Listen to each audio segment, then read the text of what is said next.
All right. Sorry for the late start. We had some audio issues before the show. I'm your host, Cameron Honesty, joined by my co-host, as always, Cannon Torres, part of Texting Aggies Live, part of the Voice of College Football Network.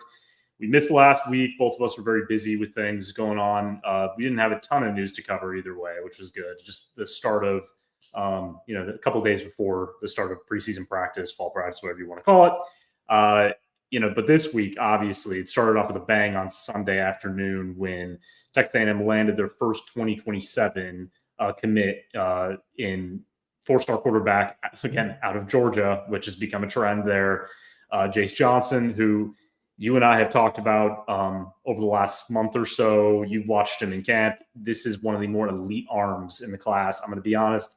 I think he's going to start rising up by this time next year. This could be a five-star prospect at the end of the day.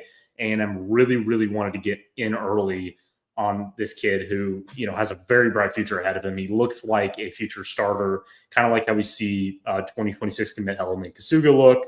But the difference between him and Kasuga is that, Kasuga is more of an accuracy, accurate touch type quarterback. Doesn't have the biggest arm, but is somebody who fits Colin Klein's system, and obviously Jerome Miles, Texas A&M's 2025 five-star signing wide receiver, who's playing with the Aggies this year. That was his teammate in Utah. But Jayce Johnson, again, just a live arm, somebody who, has to tweak some technique issues and, become more comfortable in the pocket, making plays out. Obviously, I would consider him more of a dual threat as well. He does have some good legs on him. He's scored, I think he had over 300 and 400 rushing yards last year. So this is somebody who can do it all. And again, this is a young guy who, when you're getting 2027 commits, as we saw with George Lammons decommitting, it's not always secure that you're going to keep them right away. But he did have a conversation after he committed with 24/7 Sports insider Tom Lloyd, who I did an article on it for Aggies Wire at USA Today. And, really a lot of it was just saying the same thing we've heard from pretty much every one of Texas A&M's 2026 commits, is that culture, the coaching staff, the closeness he has, the family connection there, and just the program on the rise. And he feels like he's a perfect fit with Colin Klein and what they want to do over the next 3 or 4 years. Oh yeah, they love this kid, and there's a reason he committed just even before his junior and senior season, that he just wanted to get out of the way.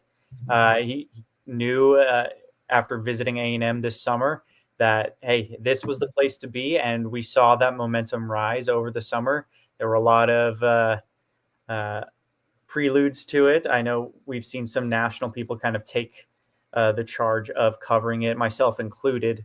We were kind of given the heads up of like, hey, this is a kid that is on A&M's radar that they seem to love, especially in an RPO scheme. I mean, this kid, it was his first season, like fully starting at QB, only threw 3 interceptions. And they definitely see this kid exactly as a fit in Colin Klein's scheme. Now, does he have some things to work on? Absolutely, as everyone else who's going to be going into their rising junior season. But A&M getting his commitment 2 seasons ahead of him even being off to the college level is very, very reassuring. I mean, they love this kid, and it shows. Yeah, and I mean, more of the article, which you can read at 24/7 Sports if you do have a membership. It's a subscription-based article. But, I'm not going to give everything away. That'd be disrespectful, Tom. But, a lot of it alluded to, this is one of those players going back to the guys who have committed early and shut down the recruitments in the 26 class. Victor Singleton, for example, who's been kind of a cheerleader, on social media, but also talking to a lot of these other 2026 commits, getting them to keep their commitment and sign during their early signing period in December, that this is the place to be. And, we're not thinking about flipping or doing anything right now. I mean, if you haven't announced it, yes, there's a possibility of you going somewhere else. It's always just recruiting in general. But it seems like Johnson might be on that track. I wouldn't say that, definitively, because we never know. But there was a part in the article where he did say, look, I mean, I love this place, and I've been talking to other guys who want to play with me in the future, other 2027 recruits, specifically certain wide receiver from Florida, a couple other guys who have played with him in camps. And other guys in Georgia. I'm not going to mention, obviously, it's very early in the cycle, but this is a very good. I'm thinking of It's a great start. yeah, great sign of having a guy that's in a class that again is not going to really take shape until next summer.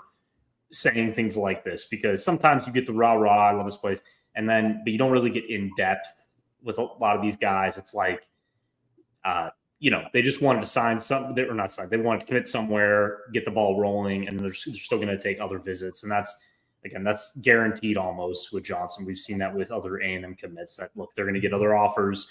Chance Collins, got an offer, I believe, from Miami, the 2026 safety commit.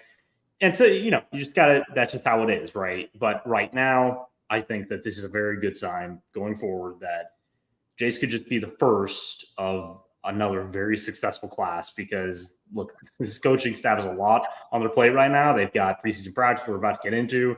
They've got a 2025 season ahead of them that is crucial for this program's future. And it's going to affect recruiting, right? It's going to affect the kind of guys you get because Any Given Saturday, which just came out on Netflix, I started watching a couple of episodes when my writers obviously covered the A&M portion of it. But in general, there was one, I forget who was saying it, but they said, look, any game can affect any win, any loss, but especially win, like we saw with Vanderbilt beating Alabama last year or Arkansas beating Tennessee at home. That can really change your program for the better. And, if they have that type of season, then expect recruiting just continue just shooting up. And look, wins are always going to be good for whatever program is currently performing at that level. They're going to have these wins on and off the field, especially in recruiting. It coincides. Now, can A&M keep up the buzz with 2027 guys? That'll remain to be seen. They're going to have a lot of kids over the next couple of months, especially as we go into the later autumn months, especially November when we have those marquee games, or October when you have those primetime home games. You're going to have these 2027 kids. You're going to have them get a head start on it. I've already been able to reach out to a couple of contacts myself and recruits to where, hey, this is a kid that they would definitely enjoy playing with. Now, what I've also heard is that the teams that were in his final five, they're definitely not going to give up on a kid like Jayce Johnson. There's a long ways to go, but the Aggies have welcomed him into their fold in their 2027 class, and they are ready to go from there. They're ready to get a move on with how that class is. Yeah, and I think, again, this can result in momentum. It could just be a stop in the road. You and I believe we've been talking about this upcoming team for the entire summer through spring. And, we believe, look, it's a tough schedule. I think it's like the 9th toughest or something. There's a lot of road games that are very important. We talk about, obviously, you're playing Notre Dame on the road, you're playing LSU, you're playing Arkansas, Missouri, and then Texas to finish the season out. Are those wins or losses going to affect recruiting as much as, winning at home against like Florida and South Carolina in front of an electric crowd? I don't know, because we look back at Walter Nolan, who was off to the NFL, obviously transferred to Ole Miss during his final 1 or 2 seasons, I forget. But one of the reasons he chose A&M at that time was, I believe, he went to the Alabama game. And he just said, that sold me, right? And that's the case with a lot of these recruits. So home games, especially this season, will matter as much as winning on the road. Like, yes, if you go on the road and beat Notre Dame, and let's say you beat them in a very definitive fashion, or you beat LSU for the first time since I was born in 1994, then that's also going to help. But I think these home games, these home wins, being in Kyle Field when everybody's there, when it's sold out, when the atmosphere is just beyond electric, then that's going to affect any close recruiting race, especially for wide receiver, edge, specifically defensive line is where A&M has thrived in beating out teams. But right now, under Colin Klein, again, he has a lot to prove on the field as a coordinator, but he's been an excellent quarterback recruiter. And you go back to under Jimbo Fisher, who, yes, he got Connor Wegman. You and I are both big Wegman fans. We're hoping for the best with him at Houston. And it just didn't work out because of injury issues and other things. But Haynes King, who we've talked about a lot, we were sold that he was an elite quarterback. And I wouldn't call him an elite quarterback. I'd call him one of the toughest SOBs I've ever seen play the college game. And I really enjoy him. He's a great football player. But we were sold by Jimbo Fisher, like, he has an elite arm, he has this and that. It's like, well, he didn't. And he wasn't a good fit at that time. He didn't use him correctly. If they would have used him correctly, A&M would have won a lot of games over that period. But Jayce Johnson is an elite arm, and they're not lying to us anymore in that fact. It's just, we know what elite is now because we have great scouts out there who are telling, and the film kind of speaks for itself. And this just shows you that A&M is a new era in recruiting. And I get that Jimbo Fisher had, all the success back, especially the 22 class, obviously fell apart. But right now, this just feels different to me. I know it feels different to you. And this is just the start of, I think, something great ahead. But not to get too far ahead with recruiting, we're not going to shift, obviously, to the preseason. And I got to give credit to Carter Carrolls. He told basically all of us who are reporters here, reporters for A&M, that we shouldn't call it fall practice anymore. We should call it preseason practice. So I've been doing that now. He's got to put, but I mean, I say both. But after their fifth practice on Monday, which didn't show a lot, did bring out the online fan base that apparently at like 11 at night got really mad because Marcel Reed missed a couple passes on an early, warm-up session, which we really don't have to spend a lot of time on that. Mike Elko, Colin Klein, and defensive coordinator Jay Bateman spoke on Tuesday afternoon, had a ton to say just about who's progressing. It wasn't just a focus on Marcel Reed, which I think a lot of people wanted. I mean, Elko had some things to say about his development, that he was, getting better in intangibles, and his technique, his release has gotten a lot better, which we've seen in video. But overall, what were your takeaways from what they said today? I know there was a lot to talk about, but we will get to one potential change after I get your opinion on that. Yeah, so there was a whole lot. A lot of the people today, when they had that media availability, they covered a lot of bases. So I'm actually super happy with how it all turned out. There were a lot of voices heard, a lot of questions that were answered ahead of the season, and really gave us a little bit more of the behind the scenes of what exactly they're implementing in order to change year one to year two. So a lot of the stuff that I heard, I mean, you saw Colin Klein definitely talk a lot more about the wide receivers and the difference in last year's receivers and what they're doing and this year's receivers and what they're doing. So there's noticeable change there, which I'm sure fans will be thrilled to hear that echoed, especially as we go to the first game of the season later this month. One thing that definitely stuck out to me, though, and I think that a lot of fans are going to be pleasantly surprised, is the physical and intellectual growth of Marcus Ratcliffe. Yeah. Marcus Ratcliffe has put on, I believe the good muscle weight is what, 15 to 20? Is that 15 to 20? He's increased his squat. I know, like a lot of people, I don't know if they're like lifting, how it affects the football fit, but it does. Your squat affects a lot of how your play is at any position. I think he's over 400 now with the squat. Bench has increased, which is good for that power, especially hitting and in the run game. So yeah, he's made a lot of progress there. Yeah. So kudos to Marcus for having that growth in the offseason. A lot of credit can be thrown towards Tommy Moffitt, which pretty much every single coach on the coaching staff today shouted out Coach Moffitt for the work he's been doing throughout this offseason to get the Aggies players ready. They have been,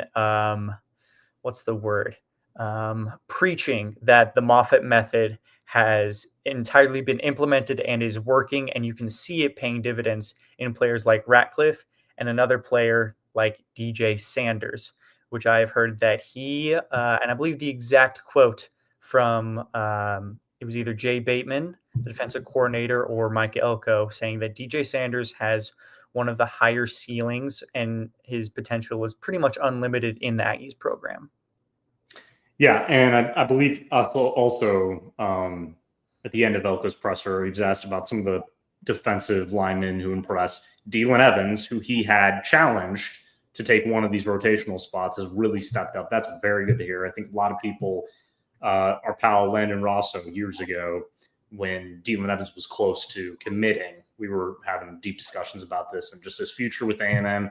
And this is one of the guys I was very high on. I thought that, it was going to take a little bit of time, obviously with the loaded room they had in front of him. But this is an extremely versatile player. We talked about Tyler Oniedem, for example. I think Dylan Evans could be on the same track as him in terms of that type of versatility. And I just love that Elko is challenging these younger players that, because, again, you've got these veterans in front of everybody, whether it is Tyler, whether it's obviously DJ Hicks, Albert Regis, who are going to be starters, who are, entering crucial seasons, for their football playing future, especially DJ Hicks. And then you've just got a lot of, obviously you get the 4 additions, including Tyler from the transfer with Deion Hayes, TJ Searcy, 2 guys who are veterans who for example, Searcy, I believe, is going to be a better run defender, where I think Deion Hayes is going to be more of a surprise pass rusher who just because he has so much experience and you can just really just put him wherever, kind of like Cassius Howell, and let him thrive on third down. And that was kind of what Colorado was going for with a guy like Deion Hayes. Yeah. They wanted him to come in and do exactly that. It sucks that he had the injury that he did have over with Colorado. I mean, that's why they brought him over from Pitt. So yeah. I'm pleasantly surprised, but I've got a couple of notes on how people have progressed ever since they released the roster, the updated roster this past week. Mm-hmm. I mean, you have Dalen Evans, like you said, he's up to about 310 pounds now, which he was up from 285. 280, 270, when he came here. Yeah. So he's at that. Yeah, I think he was like 275, 280 before. And again, when you are playing high school football, unless you are a freak of nature and you're just built to go to the NFL after 2 years, especially on D-line, I think of like Albert Hainsworth, for example. If you're an Albert Hainsworth, you're gifted to beyond gifted. But other guys, they have to work with a Tommy Moffitt to gain weight. We've talked about getting back to Marcel Reed for a second. The whole issue this offseason was gaining weight. And I saw people still angry that he's only 185. And I just want to tell people it's very hard to gain weight with some guys. It is. Because of the frame, how they're built. Marcel, the biggest thing, in my opinion, was gaining strength. Because I look at the bodybuilder community, look at the strength, the powerlifting communities and stuff like that. There's a huge difference in what's more important, size or strength. Well, in football, it's size it's size and strength if you're in the trenches, but it's strength at certain positions. And to be honest, I care more about Marcel Reed being strong, and when he takes those hits, having that cushion to take those hits, and that's what's more important than a number, because that number is deceiving. And I think a lot of people are maybe comparing him to like DJ Lagway, who's 230 or something like that. I mean, he's a big boy. So look, some guys are built bigger. That's why they're higher rated prospects sometimes, because they've got that big Ben Roethlisberger type body. And if they got a big arm, they always just see them as, well, that guy's going to be more durable. We don't know that with Marcel Reed. He's got another season to prove that. And we already know how tough he is. But again, Evans getting that big and getting that size, with that versatility is just great to hear, because we also heard Marco Jones, obviously, Texas A&M's 2025, 4-star edge signee, had 5 sacks during the spring game. And all we've heard about him every time Elko has a chance to talk about him is just, he's looking great. He's looking like somebody who's probably going to see snaps like early in the season, just to get him out there to see what he can do. And again, if you have someone that good and you don't have a Nick Scorton or Shamar Stewart there that are going to play regardless because they're projected first-round picks, Cassius Howell is in an interesting place, because I think he could be potentially a first-round pick if he has like a great season. But at the same time, he's not being hailed as that right now. So it's not one of those situations where it's like, well, you can't take away Cassius Howell snaps, any of them. No. They're opening it all up to like, who's the best fit. And I'm just going to get you this quote quickly, and we'll actually move on to one of the, breaking news stories of the presser about the O-line and left tackle Trey Zoon. But this is really what Klein had to say about Marcel Reed's improvement. I think this is what people want to hear overall. So he said, his eye discipline, progression discipline, as our passing game continues to grow and we continue to develop it, there are a lot of pieces and a lot of components that have come together. So what were the biggest issues with Marcel Reed last season? It was didn't have a lot of experience, which does disrupt eye discipline. We saw against Texas that, and again, I'm not going to mention the Longhorns anymore. I really don't care to, but we'll just mention that game one more time because that was his worst passing game. They were going against guys like Jahdae Barron and what I would consider an elite secondary coming in there. He had to make perfect passes in that game. I remember one. It was one to Noah Thomas that he had to literally release at a perfect time, perfect placement. Those were very tough things to do at that age, and that type of change in the offense when you lose your star running back, you have no depth, you have injuries all over the place, and they're basically putting it on you to make every play. And I'm just going to be honest, it's just very offensive to him and everybody else that people keep bringing that game up and talking about, well, that's who he is. No, this coaching staff has continued to say he has improved in these areas where he lacked. And eye discipline and the ability to go through his progressions quickly, hit his first, second read, and get to the next play. That's what's most important. He does that in this offense with this revamped wide receiver room. Amari Niblack, their new tight end, was praised today. Obviously, has had a great preseason so far. Has looked very fast. Probably is going to be a better blocker overall. He won't be asked to do that much, being that they have Nate Boerker and Boerker, I can't pronounce his last name, and Theo Malin-Ostrom, who are both established blockers. So he's really going to be more of a hybrid wide receiver. But either way, that's all we're gonna discuss Reed tonight. We don't need to go too much into it, but I think Jackson Callaway, Aggies today, obviously, congratulations to our boy there getting that on 3 position. But he said it best last night that it's really great to see that his release is just getting crisper. It's just he feels confident in the pocket, even though they weren't playing with defenders. These are the things you wanted to see. And let me just say this again: Casey Concepcion chose A&M, not just NIL, not just other reasons, but because he played with Marcel Reed early in the season, practiced with him, and said, this kid can throw it. I'm glad to join this offense because I think we're going to be one of the best offenses in the SEC next season. Yeah, it's definitely that belief that drew Casey here. And I mean, he at the start, he has said it himself. He was a little bit wary at the start because he didn't know exactly what Marcel Reed or who Marcel Reed was at the quarterback position. As soon as he saw him in person, he's able to sling the ball. He said, yeah, this is part of the reason why I'm able to come to A&M and thrive.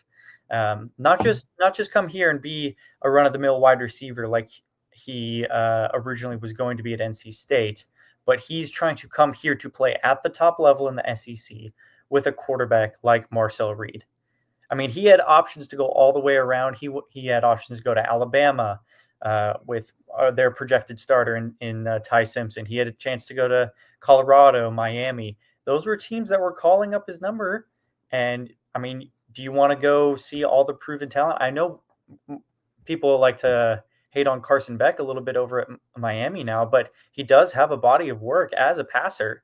But it just goes to show that a lot of the times the belief in one's quarterback can go a long way. And over the offseason, Marcel Reed has stepped up in that leadership position and as a passer. So it's going to be really, really cool to see this upcoming season. So I think, it's going to be great to look at. And I think another one of the things that, as I was kind of thinking back on Marcel Reed, is like, can Marcel Reed progress as a passer? Yes. Is he going to be able to showcase that with the offensive line? We'll see. I mean, we have a lot of these metrics that are coming up.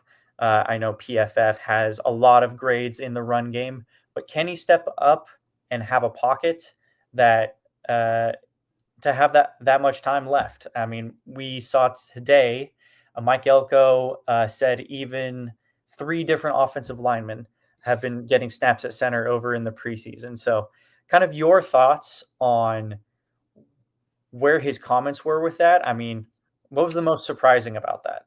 So before I got into covering A&M, I was kind of on the route to becoming a scout. That was a dream that kind of derailed. I wanted to go into media, but one of the positions that I focused on and what I loved was O-line play. And so when I heard him say this today, automatically I thought, well, this is going to be good fodder for people because they're going to be like, well, what did he say? But That's just the media guy in me. But at the same time, this was, I mean, if you're an A&M fan and you know ball and you know how important it is, especially this season, for the offensive line to perform at the highest level throughout the season. We're talking especially in October, November, and hopefully going into the college football playoff. You need to have flexibility and versatility and play all these guys throughout the preseason to figure out your best lineup. And that's what he wanted to do and that's what he wants to do, him and O-line coach Adam Cushing. Because again, we've talked about all offseason, how much talent they have acquired and how much experience they have. And so, yes, when he said today that Trey Zoom, who is about, I believe he's 6'7", I think he tops at about 6'7".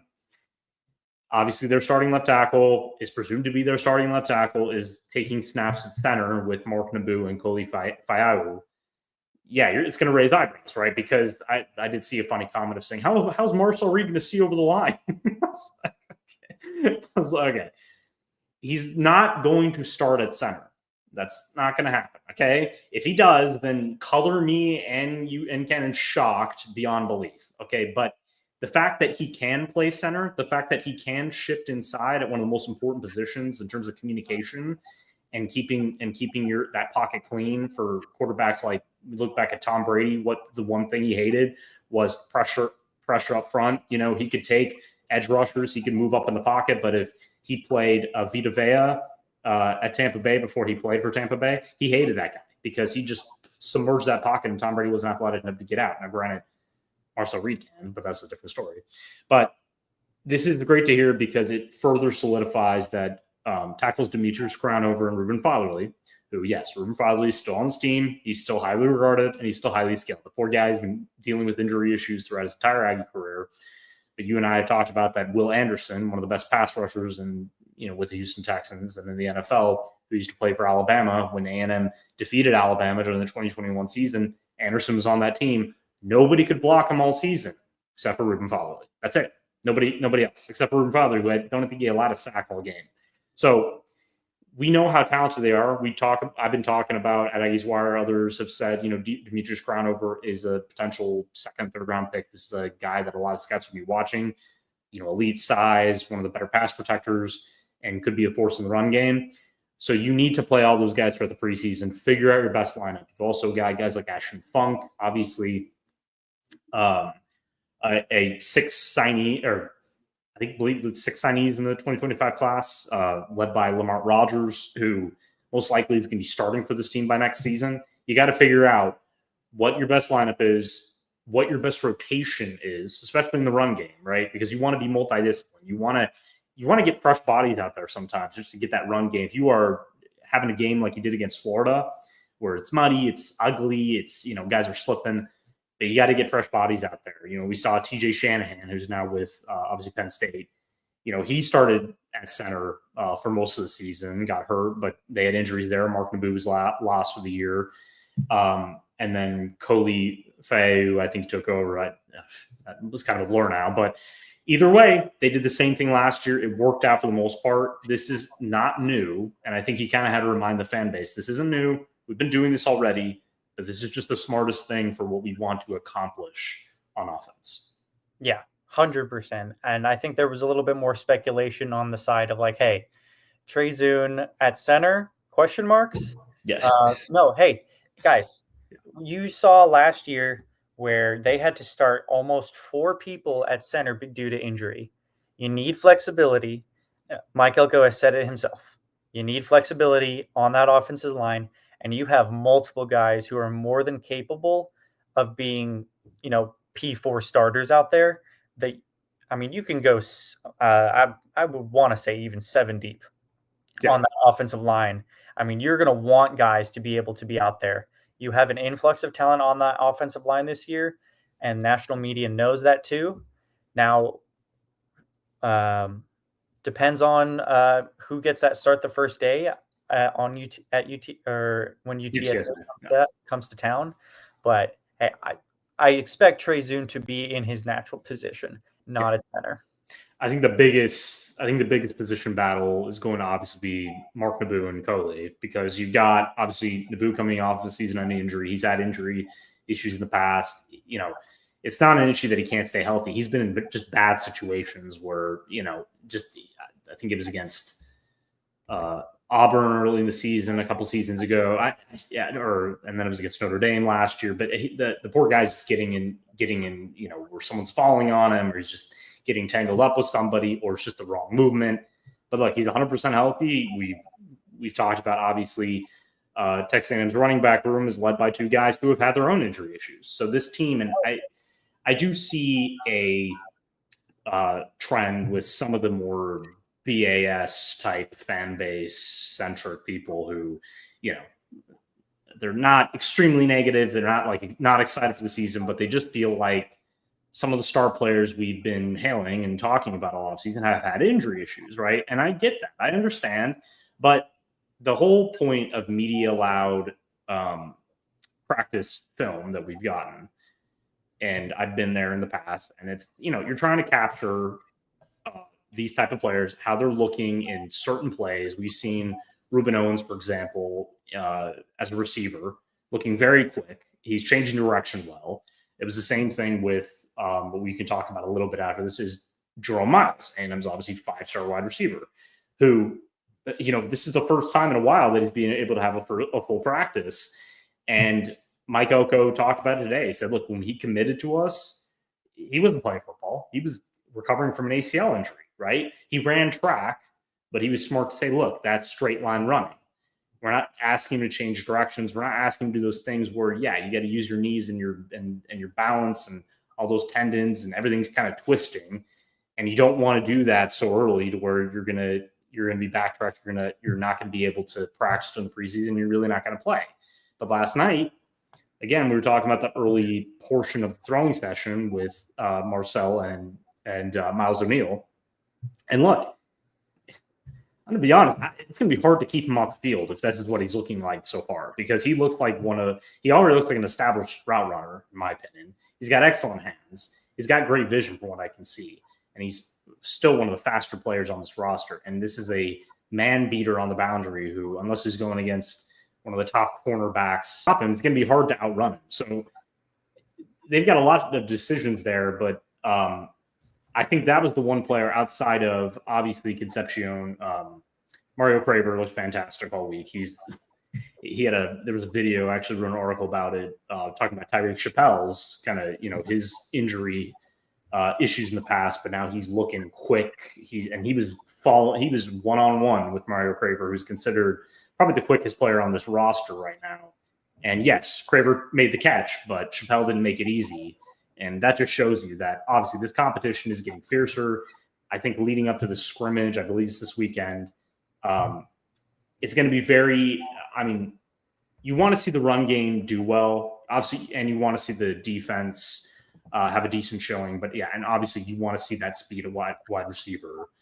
But yeah, and getting to my point, someone did ask today, what does the injury front look like? And compared to last season, Mike Elko just said, great.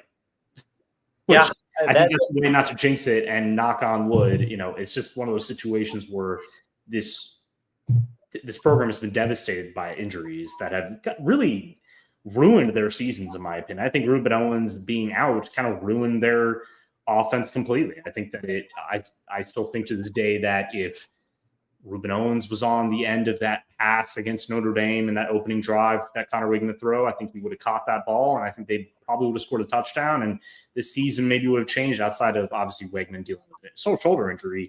But when you lose a player like that, it just completely changes everything, and you have to reimagine things. And A&M was just lucky that Le'Veon Moss turned into the star he is, right? So my entire point is if they get out of this preseason healthy, and we get good notes, which hopefully the people who do see some of the donors and everybody's going to be at some of those close scrimmages, tells us accurate, gives us accurate info of what's going on, not just what they want to hear or what they want to get people mad at, which has happened in the past.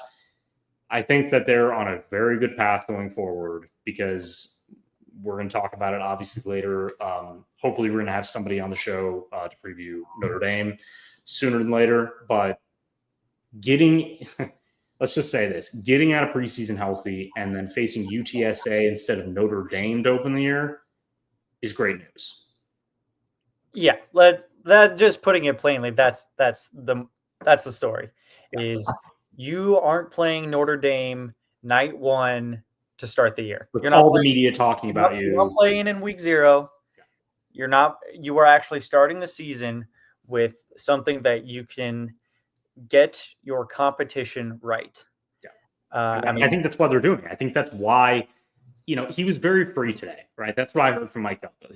He's relaxed. He's wearing his clean hoodie. I mean, he's looking fresh. All of them were, and they're confident in this group. They're confident in everything about this team because they have the time to be, and they don't have that pressure on them. Because I do believe they would admit that it was a pressure gauge, right? It was like, crap, we got to get this right. It's my first year. We think we have a good team, but we've got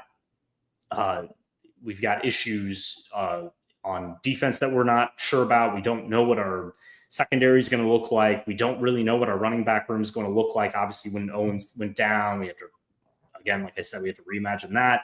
Our wide receiver room can't separate well. How are we going to fix that? It's like none of that is an issue now. That's the biggest. You had a whole lot of ifs this past. There were there were too many ifs entering a game that changed your season, right? When you lost. It really did, because you beat Notre Dame. There was room to screw up later, but you had no room. You had no room for error late. And obviously I'm not going to talk about the game anymore, but obviously if you beat Auburn and then you go into Texas, maybe you have more momentum, but that team was so beat up and just not ready for what they had to do to make it to that next level. And so it's just a different feeling. I'm tangling my words right now. So we're going to just leave it at that. It's very good to open the season against opponent you should beat by 20 to 30 points, in my opinion, going into the next week where you should do the same, and then facing Notre Dame on the road, because you will find out where your team is after that. That's how I look at it. Not only will you find out what your team is, but you're going to find out just how capable you are from your 2 deep as well. Yes. Because that's kind of what I'm wanting to see. If what you are thinking is right, where you are trying to beat the Roadrunners by 20 or 30, you should be able to see a lot of that 2 deep in that first game. Even in that second game, when you go, bring in the other Aggies of Utah State, you should be able to see the physical and intellectual progression of what your players have done this preseason, going back into the offseason workouts. Everything should be able to come together in those first 2 games, so that when you go back up to South Bend, you were trying to get your lick back against Notre Dame. Yeah. And that's just it. That's just it's plain and simple. You are able to reassess, and you said it yourself. It's a little bit more relaxed now that, and I think I was thinking along these lines earlier that is the culture that Elko has brought, and it feels almost solidified now that this is the standard of what he's trying to build. And he is getting to that point where he's putting the finishing touches on it. Now it's time to see it on the field. So whether you want to say there's pressure or not, sure. But a lot of these teams in August, they're going to have the most amount of pressure on them until the whistle starts on that first game. Then you have stories and narratives to go along the entire season with. But on that first game, you got to have it. Yeah. And I think, from a pressure perspective, to kind of end this conversation, you look at the rest of the college football slate. You look at, obviously, Texas traveling to face Ohio State. I think that Ohio State and Notre Dame, who both were fighting for a national championship, obviously, Ohio State came out as victor, but they have a lot of pressure on their programs to get these big wins early. Obviously, Notre Dame, we'll discuss this hopefully next week or the week after, but new quarterback CJ Carr taking over for Riley Leonard. This is going to be a different scheme. Obviously, running back Jeremiah Love is elite, as you and I have talked about off camera. But again, there's the pressure narrative. I just don't think it fits with A&M right now, because I do think that Mike Elko has been given some grace nationally to a point of He ended his first season in the SEC, the hardest conference to coach in, where these are considered the most elite coaches in the country outside of some of the Big Ten, 8-5. That isn't bad, and on the cusp of making the SEC championship game in year one. And again, you don't want to give excuses, but when you lose your star running back and you have a redshirt freshman quarterback who had to trade starts, where you and I remember when Marcel Reed beats Florida, and then he looks okay against Bowling Green, and then Connor Wegman comes in and plays against Missouri in a blowout win, starts the rest of the season. Obviously, Marcel Reed gets back in there after injury and poor play, and that just screws with the psyche as a quarterback, right? It's like, am I the starter or am I backup that's playing because of injury or poor play? It's like, he's the full-time starter now. He's the dude. He's the guy. No. Miles O'Neill is not vying for a starting spot this year. I'm going to be honest. I see some people, no offense to Miles, great arm, right? But one of the biggest takeaways from the videos was they kept talking about Marcel Reed missing some of those passes early. Miles O'Neill was missing a lot of those passes too, okay?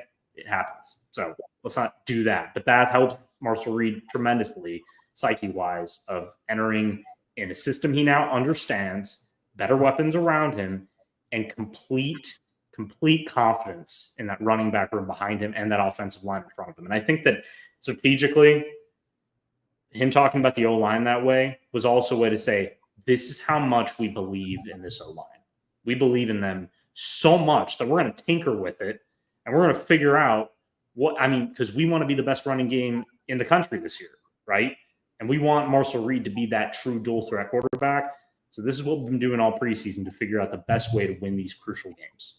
Yeah, and I'm not putting too much stock into the backup quarterback conversation as of right now, especially preseason.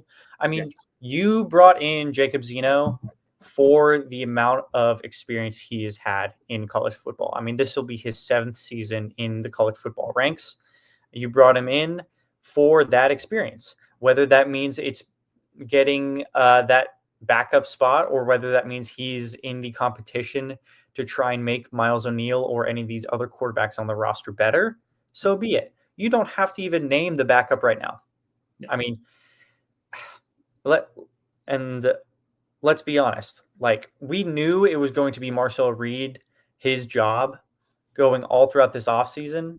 So they had ample time to remake a little bit of the offense tailored specifically for Reed. So whoever's going to be coming in, whether God forbid it's going to be like a Marcel Reed injury for a couple plays, maybe it's out where he's out for a drive.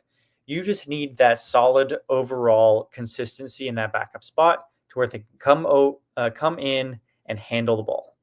It's also a system fit, right? That's the interesting thing. Klein did talk about that. He kind of pointed out that O'Neill's had a strong spring. He said Jacob Zeno understands the offense a little better. I think he's probably a bit of a better fit because he's been playing college football for 4 or 5 years. And then Brady Hart, their freshman, who's done a decent job, right? Again, this is going to come down to Zeno or Miles O'Neill. It's going to be the guy who understands the offense best. Obviously, I think Zeno maybe has a little bit of an edge there. But I know it matters because we go back to obviously A&M's injury issues in the past and the Zach Calzada year where, on the road against Colorado, Haynes King, his season's over after like one drive. Calzada, who had barely played, didn't really know what he had, and we knew he had a rocket arm, right? One of the reasons he won the job with Kentucky this year. But again, it was dicey for a little bit, right? It was obviously aided by a good running game, but every time you watched a game, it was like, oh crap, are we going to get good Calzada or bad Calzada, right? They don't want that, but at the same time, they want to be completely accurate on who's going to be the number 2 guy, because you don't want a situation where, again, these are hypotheticals, but Marcel Reed takes a big hit. He's down for a game or 2. Who is the best system guy to keep this offense rolling and not take him backwards? That's what you got to think of, right? Like, it's not who's the successor. Oh no, Miles O'Neill is the future, so he's automatically number 2. That doesn't make sense, right? It's right now. It's this season. It's the same when Jayce Johnson, if he ends up signing with A&M, that he's going to go into a room probably with Hellman, Kasuga, and others that Who knows if that's going to be a quarterback competition at the time, but we knew even going into the offseason, there was no quarterback competition. The number 2 spot is only slightly intriguing because I think all these guys are similarly skilled, except Miles O'Neill has a little bit of a bigger arm. But I think Jacob Zeno has a pretty big arm on him. And then Brady Hart's more of a accuracy touch type of guy. Not the biggest arm, more of, like we said, a system fit with Colin Klein. But either way, I'm glad they addressed it at least a little bit because I think some people were kind of like, we're seeing a lot of video of Miles O'Neill. Is he going to be the second guy? I think they're just giving him as many reps as possible because they want him to be ready regardless, right? Because I don't think he was really ready last year because they had such a weird quarterback situation where obviously Reed was the backup going into the season. Then obviously Wigman goes down and then you're switching things around. And then there's Miles kind of sitting like behind everybody. And it's like, okay, when do I see the field at all? Like, am I the third string? Am I the fourth? Now he can compete for that spot. Either way, they want to be ready to have a clear number 2 and let's say a number 2 adjacent, right? Somebody who, if they didn't feel like Zeno, 2A and a 2B. 2A, 2B. Thank you. That's what I kind of mean because let's say Zeno edges him out a little bit because of that experience. Look, he's had his own injury issues before as well. So Miles O'Neill is a young kid who, again, can't really – it's kind of funny to me that there's a segment of the fan base who knows everything about him and they think he's just ready to go now. It's really funny. I'm like, how much tape do you have on him? Because I don't have a lot. I don't know that much. I have the spring game. That doesn't tell me a lot. It's like judging Marcel Reed off the spring game. To be honest, I saw one guy in my comments say, I don't believe in Marcel Reed because of his performance during the spring game. I'm going to be honest, Ken, I laughed for a good 5 minutes. I was like, what? The spring game? I was like, okay. Either way. Hey, everybody hits in the spring game. So the video of the quarterbacks going out was basically just for the fans to snack on. Yeah. I'm very glad it came out because something is better than nothing for the fans. But the biggest takeaway is the way the wide receivers perform, right? Because and that's the thing that I was telling someone. I was like, look, you can look at the quarterbacks all you want. You can look at the missed pass. The one that was over, I think it was Craver's head. Craver was jogging to that pass. Okay, he was just kind of like, it was like it's warm up. It doesn't mean anything. But when they were really putting effort into it, Reed threw some dimes. Okay, and those guys were on point. They looked excellent. They looked like they were ready for the season. So it is this weird, dichotomy where some people see just it's all terrible and oh my God, we can't play this season. And others are like, this is nothing. Which I think we're on this side. This is literally nothing. We're talking about it here because it's our job, but at the same time, if I'm a fan, don't worry about it. Look, you got more practice ahead of you. You can judge whatever you want, but so far I've seen nothing really negative. You know what I mean? No. Not yet, especially. I think that you're going to find the stuff that they're wanting to weed out here in the next couple of weeks. You're trying to see how it's just looking overall right now. Yeah. But we're going to move on to one more of what Bateman said. I think this is getting a lot of attention. But again, words are important, right? So he was asked about obviously being downgraded as a defensive play caller. And I'm going to be honest, credit Jay Bateman. This was a great answer. So I'll read it for you. So he said, they were asking really, has the defense changed? And he said, I don't think it has changed a lot, to be honest with you. Mike Elko was involved a lot last year. He's involved a ton now. From a practice standpoint, it hasn't changed a whole lot. In games, I think it will change more. So again, that last line, I saw some people were not reading that last line. That's the important part of it. We talked about that, I think, early I'm thinking back to April and May at this point. But the fact that he's taking over as the play caller means that he's taking over in-game calling. So they're going to set the defense up for the week. They're going to watch the team. They're going to scout. They're going to do all that kind of stuff. Bateman is still the defensive coordinator. And the role of the defensive coordinator isn't just play calling. That's like saying an offensive coordinator is just a play caller. That doesn't make sense. They're designing the offense. They're designing everything. So he's still designing the offense with Elko. They're still doing the same things together. He just said, look, I'm really not going to be a part of that, get those in-game decisions like I was, where I think what we saw last year, some of the bad games, we can go back to Auburn, obviously didn't want to talk about that game, but going down 21-0 and then adjusting later, that was on Bateman. that was a Bateman type of issue where he didn't adjust. Mike Elko adjusted for him and then really took the reins late. And then A&M played much better, right? So now you're going to have a situation where this is a team effort with the rest of the defensive staff. And what we see against UTSA is going to be a Mike Elko game that we saw a lot during his final season as A&M's defensive coordinator. So I think that's the difference there. So there aren't going to be a lot of breakdowns in coverage. There aren't going to be, hopefully tackling issues, because I think he's harped on that a lot this offseason. And I'm not saying it's going to be perfect, because they do have a new defense, a lot of new players, and obviously a lot of key returners and guys from the transfer portal. So we don't know if, what players are going to stand early. We don't even know what the starting lineup's going to be yet. But I can just tell you that if you liked if you liked every defense that Mike Elko called during his defense coordinator days with A&M, you're going to like this defense. And that's one of the reasons that it's been hailed nationally, is we don't even talk about the defense much. We're talking more about wide receiver and Marcel Reed and stuff like that. Like every article I've read from ESPN or any of these national outlets, not a lot about their worries about the defense. And I think that's mainly because he's taking over as the in-game play caller. Yeah. And I think either right before or after that, he got asked a question about Tyreek Chappelle's development over the offseason as well. Where was he at this past year? I mean, just this last year, we had heard that he had something bothering him. Mm-hmm. And it wasn't really up until the last 2 weeks before we got to Notre Dame that we heard that he was just going to be out, and that this was an injury that was just going to be really, really hard for him to get back on the field without rehab and surgery.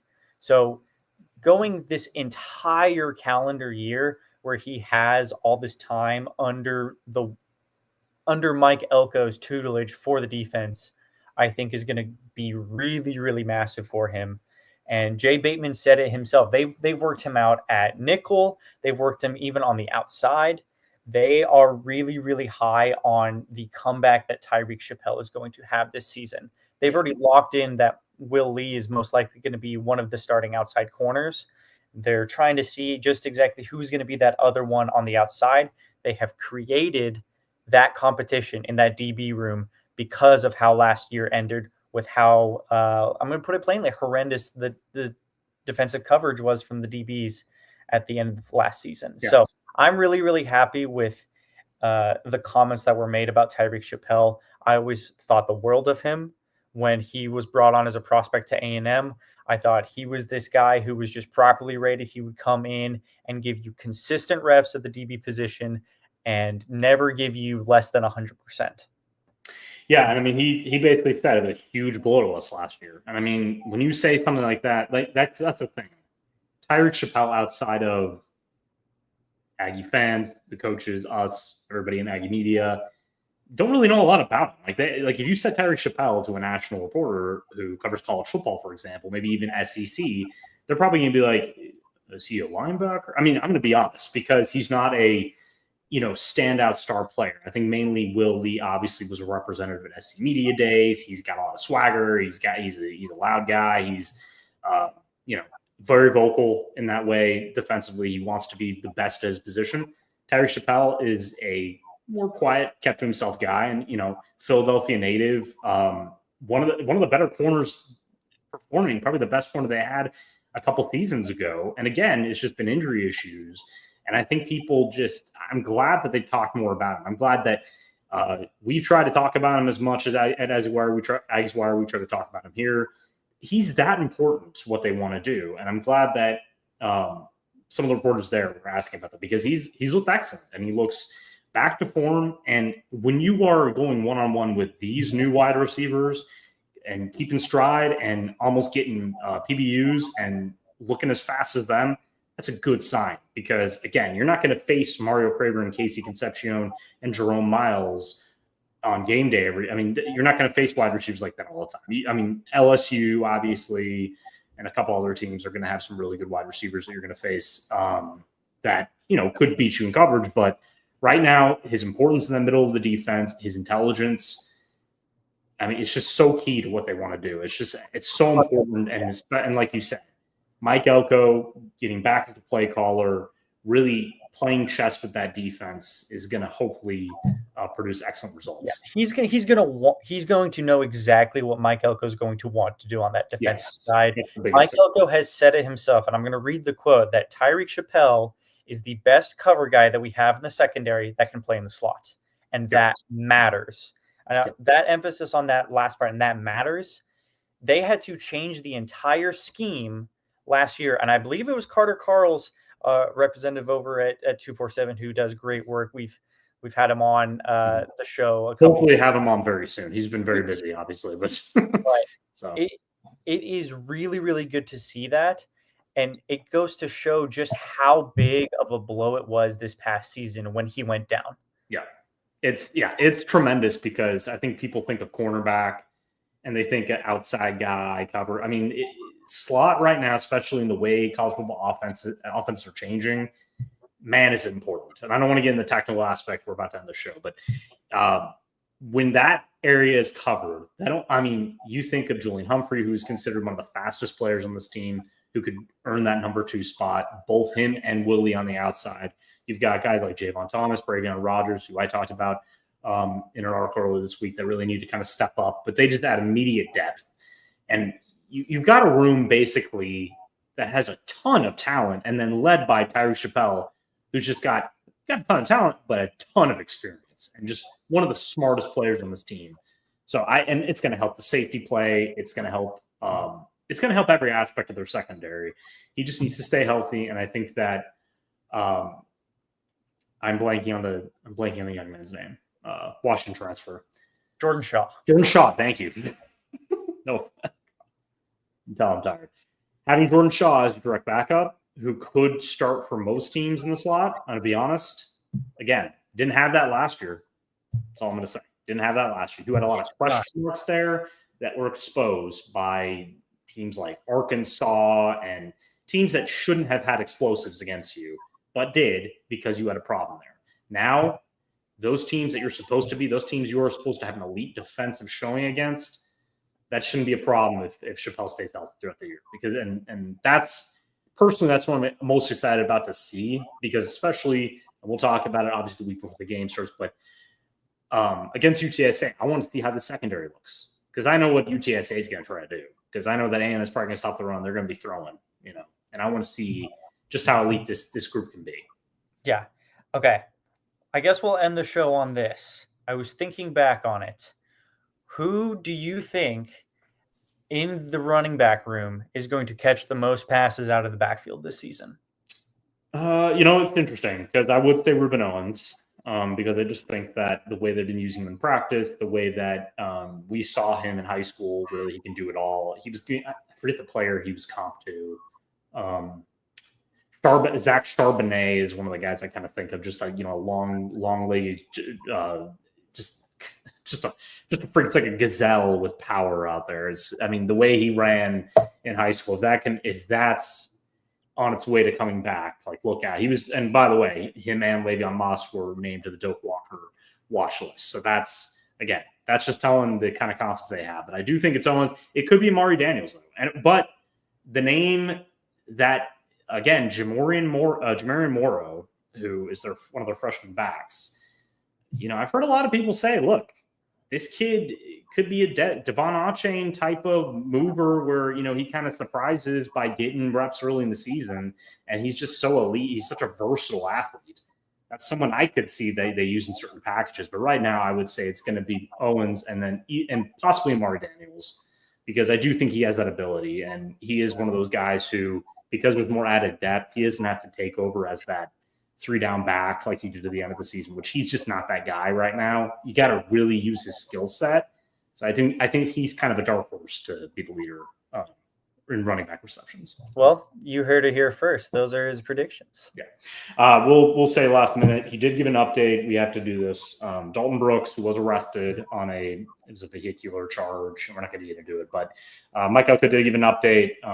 Very professional, just said, we know what happened. We know the incident. We're dealing with it internally. The same that he would lay down Moss.